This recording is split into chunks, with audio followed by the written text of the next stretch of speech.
പുണ്യപ്രവാചകരുടെ വിമോചനം നമ്മളത് ചർച്ച ചെയ്യണം, നമ്മളത് പഠിക്കണം. നമ്മുടെ റസൂൽ എന്ന് പറഞ്ഞാൽ ആരാ? ലോക ചരിത്രത്തിൽ ഇങ്ങനെ വിമോചനം നടത്തിയ ആരുണ്ട്? ഇങ്ങനെ വിപ്ലവം നടത്തിയത് ആരുണ്ട്? ഇത് നമ്മൾ വെറുതെ പറയുന്നതല്ലല്ലോ. അള്ളാഹുവിന്റെ ഖുർആൻ പറയുന്നുണ്ട്, ലോക മനുഷ്യ ചരിത്രം നമ്മുടെ മുന്നിൽ തെളിയിക്കുന്നുണ്ട്. എന്ന് മാത്രമല്ല, ലോകം കണ്ട വലിയ വലിയ എഴുത്തുകാരുണ്ട്. നമ്മളൊക്കെ കേട്ടിട്ടുള്ള പേരുണ്ട്. എല്ലാ നബിദിന സമ്മേളനങ്ങളും നമ്മൾ കേൾക്കാറുള്ള ഒരു പേരാണ് doctor Michael H heart.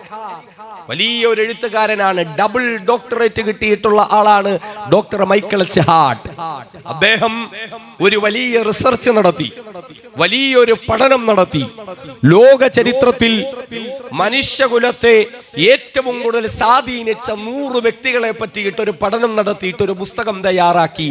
The 100, A ranking of the most influential personalities in history. ചരിത്രത്തിൽ സ്വാധീനം ചെലുത്തിയ 100 മഹാരഥന്മാരെ പറ്റിയിട്ടാണ് മൈക്കിൾ എച്ച് ഹാർട്ട് പുസ്തകം എഴുതിയത്. എന്നിട്ട് 100 പേരെ പറ്റി എഴുതുമ്പോൾ ആ 100-ൽ ഒന്നാമതായി അദ്ദേഹം കൊണ്ടുവന്നത് ദ പ്രൊഫറ്റ് മുഹമ്മദ് സ്വല്ലല്ലാഹു അലൈഹി വസല്ലം, മഹാനായ റസൂലുള്ളാഹി സ്വല്ലല്ലാഹു അലൈഹി വസല്ലമ തങ്ങളെയാ. 100 പേരെ പറ്റി പഠിക്കുമ്പോ അതിൽ ഒന്നാമത് മൈക്കിൾ എച്ച് ഹാർട്ട് കൊണ്ടുവന്നത് അല്ലാഹുവിന്റെ റസൂലയാ. എന്നിട്ട് അദ്ദേഹം പറയുന്നുണ്ട്, he was the man before him to achieve the dictatorship of modern world. ലോകത്തിന്റെ സർവാധിപത്യം കൈയാളാൻ അർഹതയുള്ള ഒരേ ഒരു വ്യക്തി ലോകത്ത് കടന്നുപോയിട്ടുണ്ടെങ്കിൽ അത് പ്രവാചകൻ മുഹമ്മദ് മുസ്തഫ സ്വല്ലല്ലാഹു അലൈഹി വസല്ലമ തങ്ങൾ മാത്രമാണ്. He would success in solving problems in any way that would bring peace and blessings. ലോകത്തെന്ത് പ്രശ്നം വന്നാലും, ലോകത്തെന്ത് പ്രതിസന്ധി വന്നാലും, ആ പ്രശ്നങ്ങളെയും പ്രതിസന്ധികളെയും എല്ലാം സമാധാനത്തോടുകൂടി പരിഹരിക്കാൻ പറ്റിയ ഒരേ ഒരു നായകൻ ലോകത്തുണ്ട് എങ്കിൽ അത് പ്രവാചകൻ മുഹമ്മദ് മുസ്തഫ സ്വല്ലല്ലാഹു അലൈഹി വസല്ലമ തങ്ങളാണെന്ന് ആര് പറയാ? ഡോക്ടർ മൈക്കിൾ എച്ച് ഹാർട്ട് എന്ന അമുസ്ലിമായ 2 ഡോക്ടറേറ്റുകൾ കിട്ടിയിട്ടുള്ള അദ്ദേഹം പറയുന്നു, ലോകം കണ്ട മഹാനായ, ലോകത്തിന്റെ എല്ലാ നായകത്വവും അംഗീകരിച്ചു കൊടുക്കാൻ പറ്റിയ ഒരേ ഒരു നേതാവുണ്ട് എങ്കിൽ അത് പ്രവാചകൻ മുഹമ്മദ് റസൂലുള്ളാഹി സ്വല്ലല്ലാഹു അലൈഹി വസല്ലമ തങ്ങളാ. ഇന്നും ലോകം അത് അംഗീകരിക്കുകയല്ലേ? ഇന്നും ലോകത്ത് നമ്മൾ കണ്ടുകൊണ്ടിരിക്കുകയല്ലേ? നമ്മൾ നോക്കി, പ്രവാചകന്റെ അധ്യാപനങ്ങൾ എവിടെയെല്ലാം എത്തി, പ്രവാചകന്റെ സന്ദേശങ്ങൾ എവിടെയെല്ലാം എത്തി. എന്റെ പ്രിയപ്പെട്ട സഹോദരങ്ങളെ, നമ്മൾ കാണാറുണ്ട് ലക്ഷക്കണക്കിന് കോടിക്കണക്കിന് ആരാധകരുള്ളതായ ക്രിക്കറ്റ് താരങ്ങളും ഫുട്ബോൾ താരങ്ങളുമുണ്ട്. ഒരുപക്ഷെ എന്റെ ചെറുപ്പക്കാർക്ക് പേര് പറഞ്ഞാൽ അറിയാം. ഹാഷിം അംലയെ പോലെ, മൊയ്ൻ ഖാനെ പോലെ ലോകത്ത് ലക്ഷക്കണക്കിന് ആരാധകരുള്ള ക്രിക്കറ്റ് താരങ്ങളുണ്ട്. നമുക്കറിയാം അവരുടെ വേഷം. മീശ വെട്ടി ചുരുക്കി താടി വളർത്തിക്കൊണ്ട് കളിക്കളത്തിലേക്ക് ഇറങ്ങുന്ന താരങ്ങളാണ് അവരെങ്കിൽ അവരുടെ സ്വഭാവ വൈശിഷ്ട്യങ്ങൾ സഹകളിക്കാർ പോലും നമ്മളോട് പറയുകയും പരിചയപ്പെടുത്തുകയും ചെയ്യാറുണ്ട്. നാം കാണുന്നുണ്ട് കളിക്കളങ്ങളിൽ വലിയ വലിയ വിജയങ്ങൾ ലഭ്യമാകുമ്പോൾ, വലിയ വലിയ കപ്പുകൾ ലഭ്യമാകുമ്പോൾ എല്ലാ ടീമംഗങ്ങളും ഒന്നിച്ചു നിന്ന് ഫോട്ടോയ്ക്ക് പോസ്റ്റ് ചെയ്യും. എന്നിട്ട് അവസാനം മദ്യക്കുപ്പികൾ പതപ്പിച്ച് പരസ്പരം കുലുക്കി ഒഴിച്ചുകൊണ്ട് അവർ സന്തോഷം പങ്കുവെക്കാറുണ്ട്. എന്നാൽ ഇങ്ങനെയുള്ള നിമിഷങ്ങളിൽ പോലും ഹാഷിം അംലയെ പോലെ, മൊയ്ൻ ഖാനെ പോലെയുള്ള ആളുകളെ അവർ മാറ്റി നിർത്തും. കാരണം അവർ മുസ്ലിമുകളാണ്, മുസ്ലിമിന് മദ്യം ഹറാമാണ് എന്നവർ ഈ കളിക്കാർ ലോകത്തിന്റെ മുമ്പിൽ പറയുന്നു. എന്തുകൊണ്ടാ? മുഹമ്മദുർ റസൂലുള്ളാഹി സ്വല്ലല്ലാഹു അലൈഹി വസല്ലമ തങ്ങളെ പിൻപറ്റുന്നത് കൊണ്ടാ. നമ്മൾ നോക്കിയാൽ ക്രിക്കറ്റ് കളിക്കാരെല്ലാം ജേഴ്സിയിൽ ഒരു പ്രത്യേക ലോഗോ ഉണ്ടാവും. ആ ലോഗോയിൽ കള്ളിന്റെ പരസ്യം ഉണ്ടാവും. ഒരു വർഷം അവർ ഈ കള്ളിന്റെ പേര് തങ്ങളുടെ ജേഴ്സിയിൽ വെച്ചുകൊണ്ട് കളിച്ചാൽ കോടിക്കണക്കിന് രൂപയാണ് പരസ്യ ഇനത്തിൽ അവർ ലഭിക്കുന്നത്. പക്ഷേ ഹാഷിം അംലയെ പോലെയുള്ള മുസ്ലിം കളിക്കാരുടെ ജേഴ്സിയിൽ ആ പേരുണ്ടാകില്ല.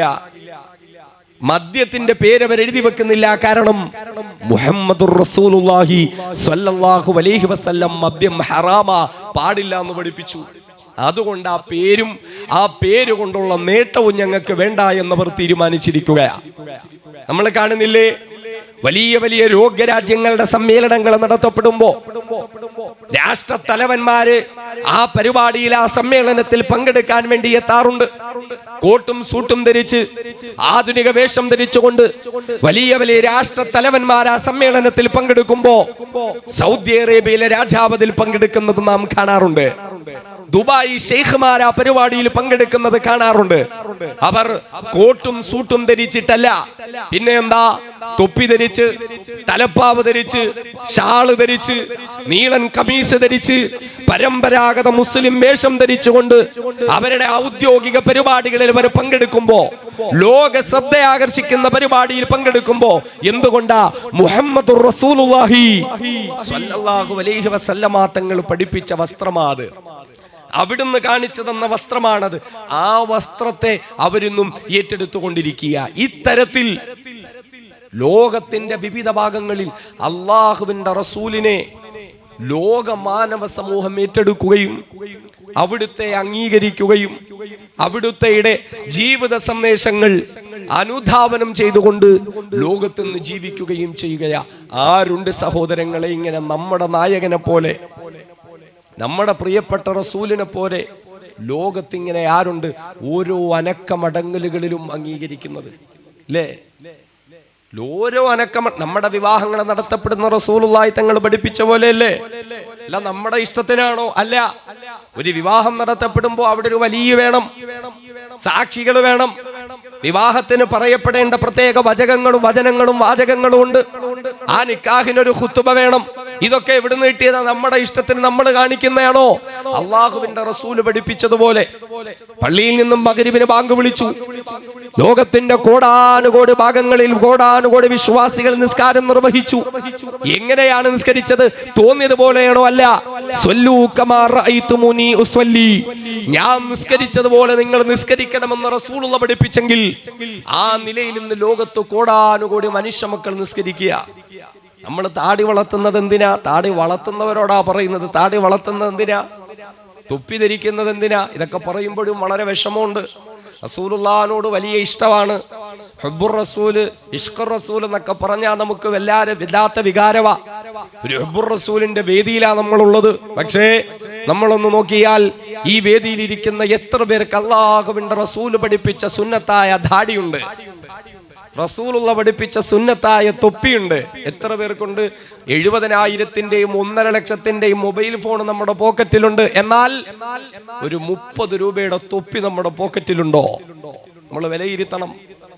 75,000-ന്റെയും 1.5 ലക്ഷത്തിന്റെയും മൊബൈൽ ഫോൺ നമ്മുടെ പോക്കറ്റിലുണ്ട്. എന്നാൽ എനിക്ക് നിസ്കരിക്കുമ്പോഴെങ്കിലും ഒന്ന് തൊപ്പിയിടാൻ, അല്ലെങ്കിൽ ഒരു ദീനീ സദസ്സുകളിൽ പങ്കെടുക്കുമ്പോഴെങ്കിലും ഒന്ന് തലമറയ്ക്കാൻ ഒരു 30 രൂപയുടെ തൊപ്പി നമ്മുടെ കയ്യിൽ വാങ്ങി വെച്ചിട്ടുണ്ടോ? നമ്മുടെ പോക്കറ്റിൽ നമുക്കുണ്ടോ? പിന്നെ നമ്മൾ എന്ത് ഹുബ്ബുർ റസൂലായി അവകാശപ്പെടുന്നത്? പിന്നെ നമ്മൾ പ്രവാചകനോട് എന്ത് ഇഷ്ടമുണ്ടെന്ന നമ്മൾ ഈ അവകാശപ്പെടുന്നത്? മഹത്തുക്കളായ പണ്ഡിതന്മാർ പഠിപ്പിച്ചൊരു വാചകമുണ്ട്. മൻ ഇദ്ദആ ഹുബ്ബൻ നബി സ്വല്ലല്ലാഹു അലൈഹി വസല്ലം ഗൈറ ഇത്തിബാഇ സുന്ന ഫഹുവ കദ്ദാബുൻ. ആരെങ്കിലും ഒരാൾ അല്ലാഹുവിന്റെ റസൂലിന്റെ സുന്നത്തിനെ പിൻപറ്റാതെ, സുന്നത്തിനെ ഇഷ്ടപ്പെടാതെ, സുന്നത്തായ ജീവിതം നയിക്കാതെ, റസൂലുള്ളാഹി തങ്ങൾ പഠിപ്പിച്ചത് പ്രകാരം തന്റെ ജീവിതം മുന്നോട്ട് കൊണ്ടുപോകാതെ, എനിക്കെന്റെ റസൂലിനെ ഇഷ്ടമാണെന്ന് വാദിച്ചാൽ ഫഹുവ കദ്ദാബുൻ, പെരുങ്കള്ളനാണവൻ, കള്ളം പറയുന്നവനാണവൻ. കാരണം റസൂലുള്ളാഹിനെ ഇഷ്ടമുള്ളവരാ റസൂലുള്ളാഹിന്റെ സുന്നത്തിനെ ഏറ്റെടുക്കും. അവർക്ക് തൊപ്പി ധരിക്കാൻ പറ്റും, അവർക്ക് ദാടി വളർത്താൻ പറ്റും, അവര് സുന്നത്തുകളെ മുറുകെ പിടിച്ച് സുന്നത്തായ ജീവിതം നയിക്കാൻ താല്പര്യപ്പെടും. ലോകത്തുനിന്ന് ഏറ്റവും കൂടുതൽ ആളുകൾ പിൻപറ്റുന്ന ഇങ്ങനെ ഒരു നായകനുണ്ടോ? ആരുണ്ട്? ഇന്നിപ്പോ യൂറോപ്യൻ രാജ്യങ്ങളിൽ പോലും ഏറ്റവും കൂടുതൽ ആളുകളെ സെലക്ട് ചെയ്യുന്ന പേരേതാ? മുഹമ്മദ് സ്വല്ലല്ലാഹു അലൈഹി വസല്ലമയുടെ പേരാ. യൂറോപ്യൻ രാജ്യങ്ങളില് സഹോദരങ്ങളെ, ലോക ചരിത്രത്തിൽ തന്റെ ജീവിതത്തിലൂടെ, ജീവിത സന്ദേശങ്ങളിലൂടെ ഇത്രത്തോളം മാറ്റം വരുത്താൻ മറ്റാർക്കും കഴിഞ്ഞിട്ടില്ല. ഹബീബായ പ്രവാചകർ നടപ്പിൽ വരുത്തിയ സാമൂഹികമായ വിമോചനങ്ങളുണ്ട്, സാംസ്കാരികമായ വിമോചനങ്ങളുണ്ട്. നമുക്കറിയുമല്ലോ 6-ാം നൂറ്റാണ്ടിലെ അറബികൾ എന്ന് പറഞ്ഞാൽ ആരാ? ലോക മനുഷ്യ ചരിത്രം അവരെ പരിചയപ്പെടുന്നത് ഡാർക്ക് ഏജ് അഥവാ ഇരുണ്ട യുഗം എന്ന് പറഞ്ഞുകൊണ്ടാ. സമാധാനം എന്തെന്നറിഞ്ഞിട്ടില്ലാത്ത, സഹവർത്തിത്വം എന്തെന്നറിഞ്ഞിട്ടില്ലാത്ത, സ്നേഹം എന്തെന്നറിഞ്ഞിട്ടില്ലാത്ത, പരസ്പരമുള്ള മനുഷ്യ മക്കളുടെ കടമകൾ എന്തെന്നറിഞ്ഞിട്ടില്ലാത്ത ഒരു കൂട്ടം ആളുകൾ അവരെ ചരിത്രകാരന്മാർ പരിചയപ്പെടുത്തിയത് ഇരുണ്ട യുഗത്തിലെ ഇരുകാലികൾ എന്ന് പറഞ്ഞു പരിചയപ്പെടുത്തിക്കൊണ്ട. എന്നാൽ അവർക്കിടയിലാണ് പ്രിയപ്പെട്ട പ്രവാചകർ വിശുദ്ധമായ ദീനുൽ ഇസ്ലാമിന്റെ പുണ്യ പ്രബോധന പ്രചരണ പ്രവർത്തനങ്ങൾ നടത്തിയത്. അവർക്കിടയിലേക്കാണ് അള്ളാഹുവിന്റെ പ്രിയപ്പെട്ട ഹബീബ് സംസ്കരണത്തിന്റെ മഹിതമായ മൂല്യങ്ങളുമായി കടന്നു വന്നത്. അവസാനം ലോകത്തിന്റെ ചരിത്രം എവിടെയാ ചെന്നെത്തി നിൽക്കുന്നത്? 6-ാം നൂറ്റാണ്ടിലെ അറബികൾ എന്ന് പറഞ്ഞാൽ ആരാ സഹോദരങ്ങള്? ഇന്നും അതേ സംസ്കാരത്തോടുകൂടി, ഇന്നും അതേ ജീവിത ശൈലിയോടുകൂടി, ഇന്നും അതേ സ്വഭാവത്തോടുകൂടി ആ അറബികളെങ്ങാനും ലോകത്ത് ജീവിച്ചിരിപ്പുണ്ടെങ്കിൽ അമേരിക്കൻ സാമ്രാജ്യത്തെക്കാൾ ലോകത്തിന് ഏറ്റവും വലിയ ഭീഷണിയാകുമായിരുന്ന ഇസ്രയേലിന്റെ ജൂദായിസത്തെക്കാൾ ലോകത്തിന് ഏറ്റവും ഭീഷണിയാറുമായിരുന്നതായ ഇന്ത്യയിലെ ഫാസിസ്റ്റ് സംഘപരിവാരത്തെക്കാൾ ലോകമാനവ ചരിത്രത്തിന് ഏറ്റവും ഭീഷണിയായി മാറിയേക്കാവുന്ന 6-ാം നൂറ്റാണ്ടിലെ അറബികളുണ്ടല്ലോ.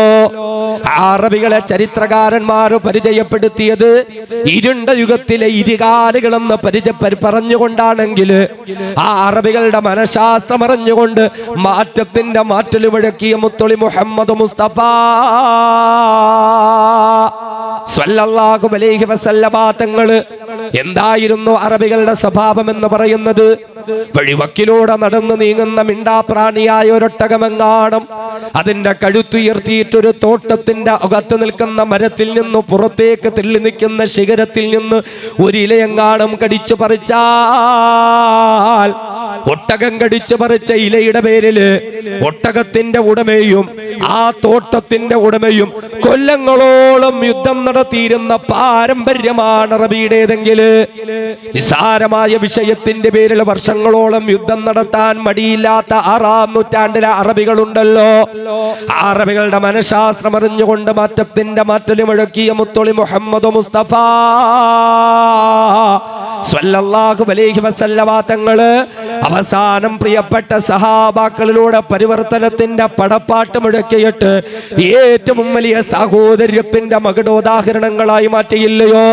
അവസാനം ഒരു തസ്ബീഹമാലയിൽ കോർത്ത മുത്തുമണികളെ പോലെ പരസ്പരം ഇഴചീർന്ന് കിടക്കുന്ന ആ സഹവർത്തിത്വത്തിന്റെ മഹിതമായ മൂല്യങ്ങളിലേക്ക് അല്ലാഹുവിന്റെ ഹബീബ് അവരെ എത്തിച്ചു കഴിഞ്ഞു എങ്കിൽ അവസാനം ആ അറബികളെയല്ലയോ ലോകമാനവ സമൂഹത്തിന്റെ മനസാക്ഷിയുടെ കവാടത്തിന്റെ മുന്നിൽ നിരത്തി നിർത്തിയിട്ട് അല്ലാഹുവിന്റെ ഹബീബ് ലോകത്തിന്റെ മുന്നിൽ പ്രഖ്യാപിച്ചത് ഇല്ല ഇല്ല,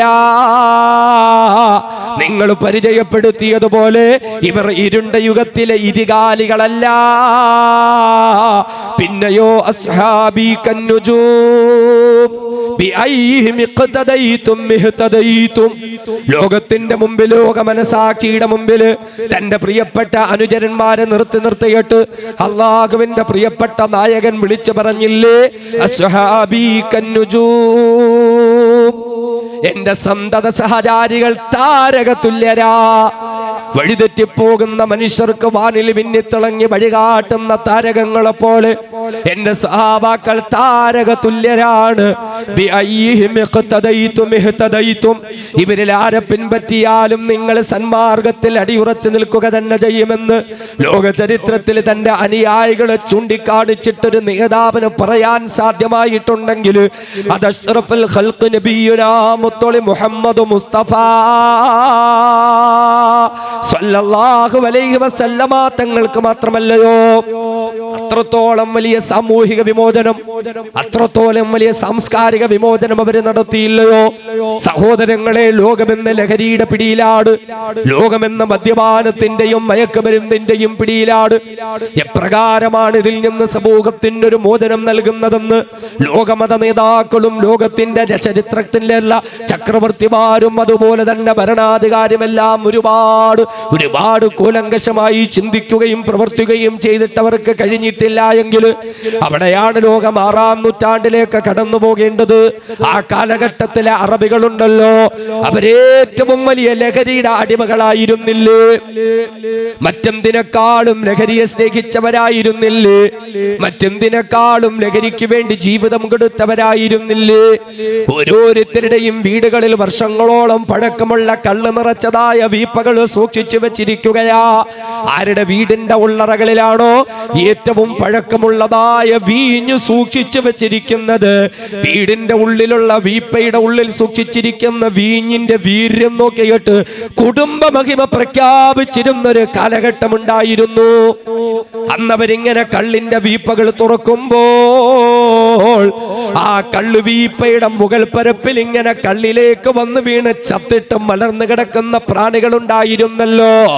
എന്നാൽ അവരുടെ കൈകൾ കൊണ്ട് ആ പ്രാണികളെ കൈക്കുമ്പിളിൽ കോരിയെടുത്തിട്ട് ആ പ്രാണികളോട് അവർ പറയുമായിരുന്നത്രേ, നിങ്ങളെത്രയോ ഭാഗ്യം ചെന്ന ജീവികളാ, ഏ പ്രാണികളെ നിങ്ങൾ എത്രയോ ഭാഗ്യം ചെന്ന ജീവികളാ.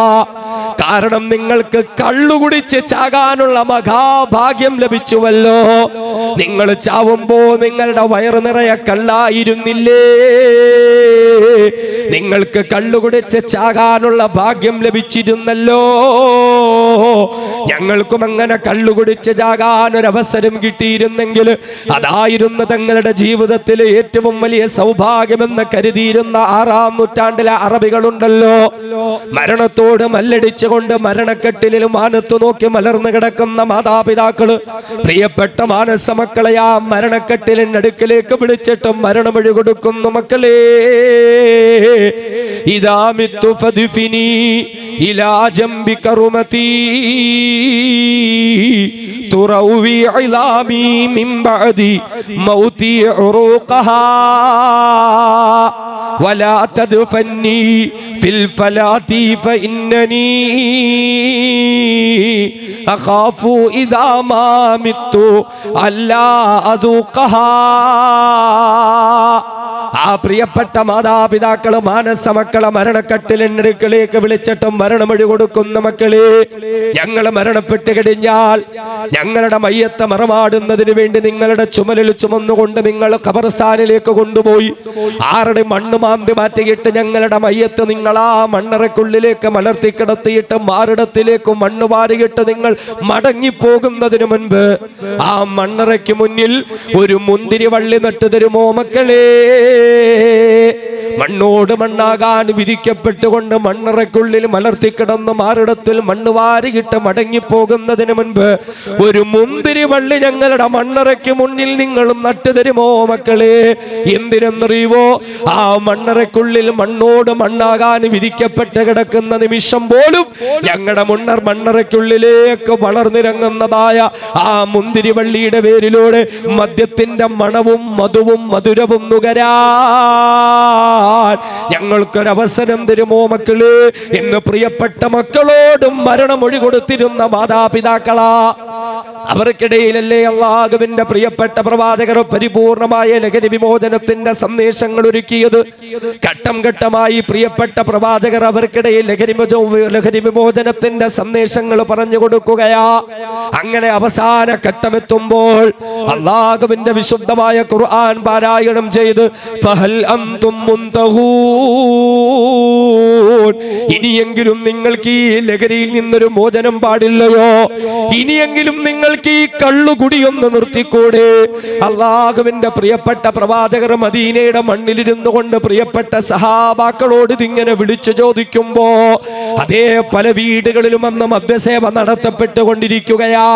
പല ആളുകളുടെ കയ്യിലും കുടിക്കാൻ വേണ്ടി കള്ളെടുത്തിട്ടുള്ളവരുണ്ട്, വായിൽ കള്ള് നിറച്ചിട്ടുള്ളവരുണ്ട്, കയ്യിൽ ഇങ്ങനെ കള്ളുകോപ്പ എടുത്തിട്ടുള്ളവരുണ്ട്. എന്നാൽ പ്രിയപ്പെട്ട പ്രവാചകരുടെ ആഹ്വാനം അവരുടെ അടുക്കലേക്ക് എത്തുമ്പോൾ ഫഹൽ അൻതും മുന്തഹൂൻ, ഇനിയെങ്കിലും നിങ്ങൾക്കിത് നിർത്തിക്കൂടെ എന്ന പ്രവാചകന്റെ നാവിലൂടെ വിശുദ്ധ ഖുർആന്റെ ആഹ്വാനം അവർ കേട്ട് കഴിഞ്ഞപ്പോൾ ഇന്തഹൈനാ യാ റസൂലല്ലാഹ്, ഇന്തഹൈനാ യാ റസൂലല്ലാഹ്, ഞങ്ങൾ നിർത്തിയിരിക്കുന്ന പ്രവാചകരെ, ഞങ്ങൾ അവസാനിപ്പിക്കുന്ന പ്രവാചകരെ, തങ്ങളുടെ കയ്യിലെടുത്തിരിക്കുന്നതായ കള്ളുവീപ്പകളിലെ കള്ളുകൾ താഴെ കൊടിച്ച് കളഞ്ഞിട്ട് വായിൽ നിറച്ച കള്ളു പോലും ഒന്നുറക്കാതെ പുറത്തേക്ക് തുപ്പിക്കളഞ്ഞിട്ട് വീടിന്റെ ഉള്ളറകളിൽ സൂക്ഷിച്ചു വെച്ചിരിക്കുന്ന വർഷങ്ങളോളം പഴക്കമുള്ള വീര്യമേറിയ വീഞ്ഞിന്റെ ചഷകങ്ങൾ പോലും തല്ലി തകർത്ത് തരിപ്പണമാക്കിയിട്ട് മദീനയുടെ തെരുവോരങ്ങളിലൂടെ കള്ളിന്റെ പുഴകൾ ഒഴുകുന്നതായ അന്തരീക്ഷം സൃഷ്ടിക്കപ്പെട്ടിട്ട് യാ റസൂലല്ലാഹ്, കള്ളുമായുള്ള ബന്ധം ഞങ്ങൾ നിർത്തിയിരിക്കുന്നു നബിയേ, ഇനി ഞങ്ങളുടെ ജീവിതത്തിൽ കള്ളില്ല നബിയേ, ഇനി ഞങ്ങൾ ഒരിക്കലും കള്ളു കുടിക്കൂല ഹബീബേ, ഇനി ഞങ്ങൾ കള്ളിനെ ഒന്ന് തൊട്ടു നോക്കു പോലുമില്ല പ്രവാചകരേ എന്ന് പറഞ്ഞുകൊണ്ട് ലോകത്തെ ഏറ്റവും വലിയ മദ്യവിചോദനത്തിന്റെ സന്ദേശങ്ങളെ നടത്തി കാണിച്ച മുത്തൊളി മുഹമ്മദ് മുസ്തഫ സ്വല്ലല്ലാഹു അലൈഹി വസല്ലമ തങ്ങളുണ്ടല്ലോ. അറിയില്ലയോ സഹോദരങ്ങളെ, മക്കയിലെ ഏറ്റവും വലിയ കള്ളുകുടിയനാരായിരുന്നെന്നറിയുമോ? സദാസമയത്തും മദ്യവെച്ച് മതോന്മത്തനായി കലങ്ങിയ കണ്ണുകളുമായി മക്കയിലെ മണലാരുണ്യത്തെ പോലും ചവിട്ടി മതിച്ചുകൊണ്ട് നടന്നിരുന്ന ഹംസത്തുൽ കർറാർ റളിയല്ലാഹു അൻഹു ഒരു തോളത്ത് വേട്ടമൃഗത്തെയും മറുതോളത്ത് അമ്പും വില്ലും തൂക്കിയിട്ടുകൊണ്ട് കയ്യൂക്കുള്ളവൻ കാര്യക്കാരനെന്ന കാട്ടാള നിയമം നടപ്പിലാക്കപ്പെട്ടിരുന്ന സമയത്ത് ശക്തനായ ഒരു വില്ലാളി വീരനായ ഹംസത്തുൽ കർറാർ റളിയല്ലാഹു അൻഹു ഉണ്ടല്ലോ. എന്നാൽ ആ ഹംസ റളിയല്ലാഹു അൻഹുവിന്റെ മനസ്സിൽ മാറ്റത്തിന്റെ മാറ്റൽ മുഴക്കി അല്ലാഹുവിന്റെ പ്രിയപ്പെട്ട റസൂൽ ഹംസ റളിയല്ലാഹു അൻഹുവിനെ എത്തിച്ചത് എവിടെയാ? ഇന്ന് ലോകം ഹംസ റളിയല്ലാഹു അൻഹുവിനെ പറയുന്നത് എങ്ങനെയാ? ലോകത്തെ ഏറ്റവും വലിയ കള്ളുകുടിയൻ എന്ന് പറഞ്ഞുകൊണ്ടല്ലോ, മക്കയിലെ ഏറ്റവും വലിയ മദ്യപൻ എന്ന് പറഞ്ഞുകൊണ്ടല്ലോ. ഇന്ന് ലോക വിശ്വാസ സമൂഹം ഹംസ റളിയല്ലാഹു അൻഹുവിനെ പറയുന്നത് എങ്ങനെയാ? സയ്യിദു ശുഹദാ, സത്യത്തിന് വേണ്ടി, നീതിക്ക് വേണ്ടി, അവകാശത്തിന് വേണ്ടി, ധർമ്മത്തിന് വേണ്ടി ലോക ചരിത്രത്തിൽ ഇന്നുവരെയും ജീവാർപ്പണം നടത്തിയവരാരാണോ അങ്ങനെയുള്ള രക്തസാക്ഷികളുടെ നേതാവായ ഹംസ ഒരു കാലത്തെ മക്കയിലെ മദ്യപനായ ഹംസ റളിയല്ലാഹു അൻഹുവിനെ ലോക ചരിത്രത്തിൽ സത്യത്തിന് വേണ്ടി രക്തസാക്ഷിത്വം വരിച്ചവരുടെ നേതാവായ ഹംസ എന്ന മഹത്തായ മൂല്യങ്ങളിലേക്ക് കൈപിടിച്ചുയർത്തി ലോകത്തെ ഏറ്റവും വലിയ സാംസ്കാരിക വിപ്ലവം നടത്തിയ അഷ്റഫുൽ ഖൽഖ് നബി മുഹമ്മദ് മുസ്തഫ സല്ലല്ലാഹു അലൈഹി വസല്ലം ലോകം ഇന്ന് എങ്ങനെ ലഹരി വിമോചനം നടത്തും എന്ന് പറഞ്ഞുകൊണ്ട് കഷ്ടപ്പെട്ടുകൊണ്ടിരിക്കുകയാ. നേതാക്കന്മാര് ചർച്ചയാണ്, മതമേലധ്യക്ഷന്മാര് ചർച്ചയാണ്, ഭരണാധികാരികൾ ചർച്ചയാണ്. എന്നാൽ ലോക ചരിത്രത്തിൽ അള്ളാഹുവിന്റെ പ്രിയപ്പെട്ട റസൂൽ നടപ്പിലാക്കിയതുപോലെ ലഹരി വിമോചനം ഇന്നുവരെയും ആർക്കെങ്കിലും നടപ്പിലാക്കാൻ പറ്റിയിട്ടുണ്ടോ? അറബികൾ ഏറ്റവും വലിയ കള്ളുകുടിയന്മാരായിരുന്നു, ഏറ്റവും വലിയ ലഹരിയുടെ ഉപഭോക്താക്കളായിരുന്നു. എന്നാൽ അങ്ങനെയുള്ള 6-ാം നൂറ്റാണ്ടിലെ അറബികൾക്കിടയിൽ മഹത്തായ വിപ്ലവം നടപ്പിലാക്കി അവർക്കിടയിൽ പരിപൂർണമായ ലഹരി വിമോചനം നടപ്പിലാക്കിയ ലോകത്തിന് മാതൃക കാണിച്ച അള്ളാഹുവിന്റെ പ്രിയപ്പെട്ട ഹബീബ് മുത്തുളി മുഹമ്മദ് മുസ്തഫ സല്ലല്ലാഹു അലൈഹി വസല്ലമ തങ്ങൾ ആരുണ്ട് സഹോദരങ്ങളെ, സഹോദരിമാരെ? നമുക്കിങ്ങനെ ഒന്ന് പറയാൻ. ഹബീബായ റസൂൽ നടപ്പിലാക്കിയ സാമൂഹിക വിപ്ലവങ്ങൾ ഉണ്ടായിരുന്നു. ലോകമാനവ സമൂഹത്തിന്റെ ഇടയിൽ വെളുത്തവൻ കറുത്തവന്റെ മേൽ കുതിര കയറുന്നൊരു കാലഘട്ടമുണ്ടായിരുന്നു.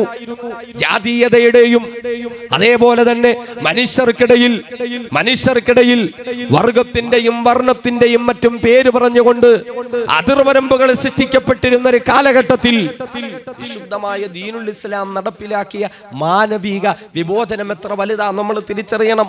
നമ്മുടെ രാജ്യത്തിന് തന്നെ ഒരു ചരിത്രമുണ്ടായിരുന്നല്ലോ. ഈ രാജ്യത്തെ പാവപ്പെട്ട അടിസ്ഥാന ജനവിഭാഗങ്ങൾ ഉണ്ടായിരുന്നു. പാവപ്പെട്ട ജനങ്ങൾ, ഈ രാജ്യത്തെ കീഴാള ജനവിഭാഗങ്ങൾ, ഇവിടുത്തെ ആദിവാസികൾ, ഈ രാജ്യത്തെ പാവപ്പെട്ട കഷ്ടപ്പെടുന്ന അധ്വാനിക്കുന്ന ജനവിഭാഗങ്ങൾ ഉണ്ടായിരുന്നു. ഇവിടുത്തെ കീഴാളന്മാരും ഇവിടുത്തെ അവർണന്മാരും ഉണ്ടായിരുന്നു. പൊതുനിരത്തിലൂടെ നടക്കാനുള്ള അവകാശം അവർക്കുണ്ടായിരുന്നില്ല. പൊതുപള്ളിക്കൂടത്തിൽ പോയി പഠിക്കാനുള്ള അവകാശം അവർക്കില്ല. പൊതുകുളത്തിൽ കുളിക്കാനുള്ള അവകാശം അവർക്കുണ്ടായിരുന്നില്ല. തമ്പ്രാക്കന്മാരുടെ പല്ലക്ക് ചുമന്നു കൊണ്ടുവരുന്ന മല്ലന്മാർ ഹോയ് ഹോയ് എന്ന ശബ്ദം ഉയർത്തിക്കൊണ്ടാ വരുന്നത്. എന്തുകൊണ്ടാ? സവർണനായ തമ്പ്രാന്റെ പല്ലക്ക് കടന്നു വരുന്ന വഴിയിൽ അവർണനായ ഒരു പാവപ്പെട്ട മനുഷ്യൻ നിൽക്കാൻ പാടില്ലായിരുന്നു. ഈ ശബ്ദം കേട്ടാൽ 32 അടി വാരം മാറി നടക്കാൻ വിധിക്കപ്പെട്ട ഇന്ത്യ രാജ്യത്തെ കേരള സംസ്ഥാനത്തിലെ പാവപ്പെട്ട അധസ്ഥ ജനവിഭാഗക്കാരുണ്ടായിരുന്നു. പാടത്തും പറമ്പത്തും കല്ലിനോടും മണ്ണിനോടും പടവെട്ടിയിട്ട് ഈ നാടിന് വേണ്ടിയിട്ട്, രാജ്യത്തിന് വേണ്ടിയിട്ട് പൊന്നു വിളയിക്കുന്നവർ, അവർ ചെയ്യുന്ന ജോലിക്ക് അർഹമായ കൂലി അവർക്ക് നൽകപ്പെടുമായിരുന്നില്ല. അവർക്ക് അർഹമായ ശമ്പളം ഉണ്ടായിരുന്നില്ല. അവർക്ക് ഭക്ഷണം കൊടുത്തിരുന്നത് തന്നെ എങ്ങനെയാ? മുറ്റത്തൊരു കുഴി കുഴിക്കും. മുറ്റത്തൊരു കുഴി ഉണ്ടാക്കിയിട്ട് പശുവിനും പട്ടിക്കുമെല്ലാം ഭക്ഷണം കൊടുക്കുന്നത് പോലെ അതിൽ ചോറ് വിളമ്പി കൊടുക്കും, അതിൽ കഞ്ഞി വിളമ്പി കൊടുക്കും. അതിൽ നിന്നും വാരി തിന്നാൻ വിധിക്കപ്പെട്ട ഈ രാജ്യത്തെ പാവപ്പെട്ട ജനവിഭാഗങ്ങൾ ഉണ്ടായിരുന്നു. നിങ്ങൾക്കറിയോ, ആ ഒരു സന്ദർഭത്തിലാണ് മഹാനായ മാലിക് ബിൻ ദീനാർ റളിയല്ലാഹു അൻഹുവും സംഘവും വിശുദ്ധമായ ദീനുൽ ഇസ്ലാമിന്റെ സന്ദേശവുമായി ഇന്ത്യ രാജ്യത്ത് കേരളത്തിന്റെ മണ്ണിലേക്ക് അവർ കടന്നെത്തുന്നത്. അന്ന് ഇവിടെ ഉണ്ടായിരുന്ന ഹൈന്ദവ സഹോദരങ്ങൾ അവരെ സ്വീകരിച്ചത് എന്തുകൊണ്ടാ? അവർക്ക് പള്ളി ഉണ്ടാക്കാൻ സ്ഥലങ്ങൾ വിട്ടുകൊടുത്തത് എന്തുകൊണ്ടാ? അവർക്ക് താമസിക്കാൻ സ്ഥലങ്ങൾ വിട്ടുകൊടുത്തത് എന്തുകൊണ്ടാ? കാരണം മനുഷ്യത്വത്തിന്റെ മഹിതമായ മൂല്യങ്ങൾ വിഭാവനം ചെയ്യുന്ന ഇസ്ലാമിന്റെ സന്ദേശങ്ങൾ കേട്ടിട്ട് തങ്ങളെ മനുഷ്യരായി പരിഗണിക്കുന്നവരാണ് മുസ്ലിമുകളെന്ന് അന്നിവിടെ ഉണ്ടായിരുന്ന പാവപ്പെട്ട ജനങ്ങൾക്ക് മനസ്സിലായി. മുസ്ലിമായി അംഗീകരിക്കുന്നത് ഇവരാണ് എന്ന്. ആ അന്ന് വന്ന മുസ്ലിമുകൾ ഈ രാജ്യത്തെ കീഴാള ജനവിഭാഗങ്ങളോടൊപ്പം ഇരുന്നു. ഒന്നിച്ച് ഒരു പാത്രത്തിൽ നിന്ന് ഭക്ഷണം കഴിച്ചു. അവരോടൊപ്പം ജോലി ചെയ്തു. അവര് ചെയ്യുന്ന ജോലിക്ക് നല്ല കൂലി കൊടുത്തു. എല്ലാ നിലയിലും അവരോടൊപ്പം സഹകരിച്ചു. അതുകൊണ്ടാണ് പണ്ഡിറ്റ് കറുപ്പനയുള്ള പോലെയുള്ള സാമൂഹിക പരിഷ്കർത്താക്കൾ പറഞ്ഞത്, അല്ല ഇവനൊരു പുലയനല്ലേ, അല്ല ഇവനൊരു പുലയനല്ലേ. അല്ലാ മതം പോയി സ്വീകരിച്ചാൽ ഇല്ലാ വിലക്കില്ലായിടത്തും പോയിടാം, ഇല്ലത്തും പോയിടാം ജ്ഞാനപ്പെണ്ണേ, നോക്കൂ സുന്നത്തിൻ മഹാത്മ്യം യോഗി പെണ്ണേ. ഇന്നലെ വരെ പുലയനായി പോയതിന്റെ പേരിൽ പൊതുവഴിയിലൂടുള്ള നടക്കാനുള്ള അവകാശം നിഷേധിക്കപ്പെട്ടവൻ അല്ലാഹ് മതം പോയി സ്വീകരിച്ച് മുസ്ലിമായാൽ ഇല്ലാ വിലക്ക്, എല്ലായിടത്തും പോയിടാം, വിലക്കൊന്നുമില്ല, എവിടെ വേണേലും പോയിടാം. നോക്കൂ സുന്നത്തിൻ മഹാത്മ്യം യോഗി പെണ്ണെ, സുന്നത്തിന്റെ മഹത്വം ഇതാണ് എന്ന് പണ്ഡിറ്റ് കറുപ്പനെ പോലെയുള്ള അമുസ്ലിമുകളായ കവികൾ അള്ളാഹുവിന്റെ റസൂലിനെ പറ്റിയിട്ട് പറയാ. കാരണം പ്രവാചകർ നടപ്പിലാക്കിയ വിമോചനം എന്ന് പറഞ്ഞാൽ അങ്ങനെയായിരുന്നു. സ്വർഗത്തിൽ നിന്നും ഹൃദയത്തിലേക്കൊരു സ്വർണ്ണനൂൽ പാലം പണിത പ്രവാചക, ജീവന്റെ ഭിന്നമാം നാദവൈചിത്ര്യങ്ങൾ ഏകമാം സത്തയിൽ ബന്ധിച്ച ധാർമ്മിക, തമ്മിൽ ഇടഞ്ഞും അഹങ്കരിച്ചും കരൾ കൊത്തിപ്പറിച്ചും ചവച്ചും പുളച്ചാർത്ത ഗോത്രക്കുറുമ്പിനെ, കാട്ടുക്രൗര്യങ്ങളെ ശാന്തി സങ്കീർത്തനമാക്കിയ ധാർമ്മിക.